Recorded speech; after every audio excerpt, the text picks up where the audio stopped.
Dalam hidup itu selalu soal pilihan, termasuk soal pekerjaan. Kamu bisa pilih bertahan atau resign.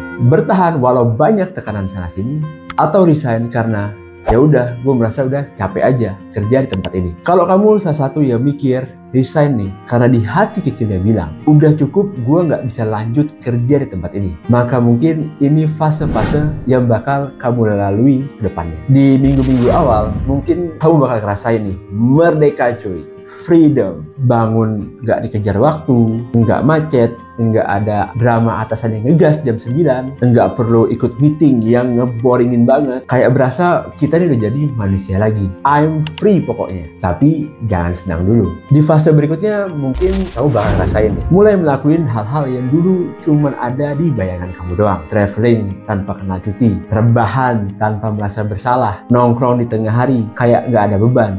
Dan yang mungkin paling menyenangkan ya di fase itu, kita nggak harus nunggu cuti nih untuk healing sesuka kita. Bener gak? Tapi itu baru fase yang kedua. Di fase berikutnya nih, mulai deh kepikiran banyak ide bisnis di kepala.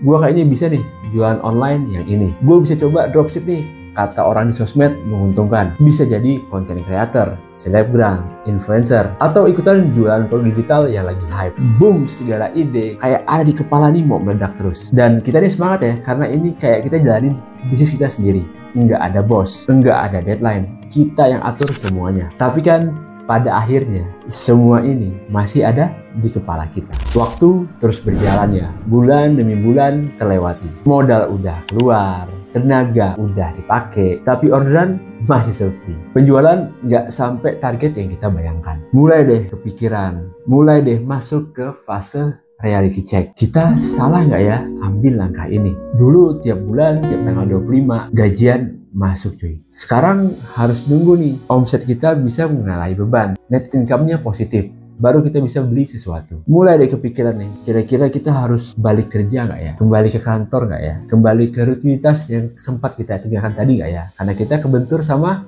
reality check.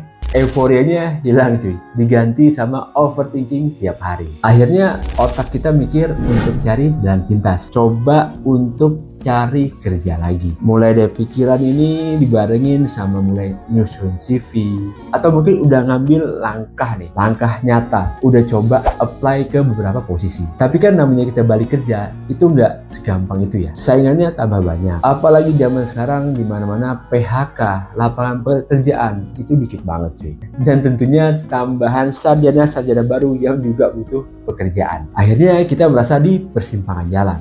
Mau cari kerja susah, mau ngelamar gak ada yang terima, mau bisnis, tapi kok kayaknya gak berkembang juga. Enggak sepenuhnya nyesel ya resign, tapi kita gak ketemu nih titik aman yang baru. Hal seperti itu wajar kok, namanya juga hidup ya. Kadang di atas, kadang di bawah. Kadang yakin banget, tapi kadang juga panik pesimis. Yang penting jangan lama-lama aja cuy, di fase bawahnya ya. Pas di bawah terus langsung naik ke atas lagi. Itu harapannya sih. Kalau teman-teman lagi di fase seperti itu, tenang, kamu tuh nggak sendirian. Gue juga pernah ngalamin hal tersebut, teman-teman gue yang resign juga pernah ngalamin hal tersebut. Everybody has own problem. Yang penting nih, jangan pernah untuk berhenti mencoba. Tetap realistis, jangan matiin mimpi yang udah kita bangun. Karena dari semua yang kita punya nih, satu-satunya yang nggak boleh kita buang adalah harapan. Buat yang mau resign, persiapkan lagi proses resignnya dengan matang. Teman-teman bisa cek deh ebook Resign for Dummies ini, karena di situ udah gue jabarin nih beberapa persiapan untuk membuat resign teman-teman semakin matang. Kita memang YOLO ya, kalau pernah teman-teman dengar ya, you only live once. Tapi kalau kita coba hidup berdasarkan euforia doang, tanpa strategi yang matang, perencanaan yang bagus, sama aja itu kita membawa petaka bagi diri kita dan keluarga kita di masa depan. Sekali lagi, tetap semangat. Gua Eji Siregar, salam pengangguran, tapi premium.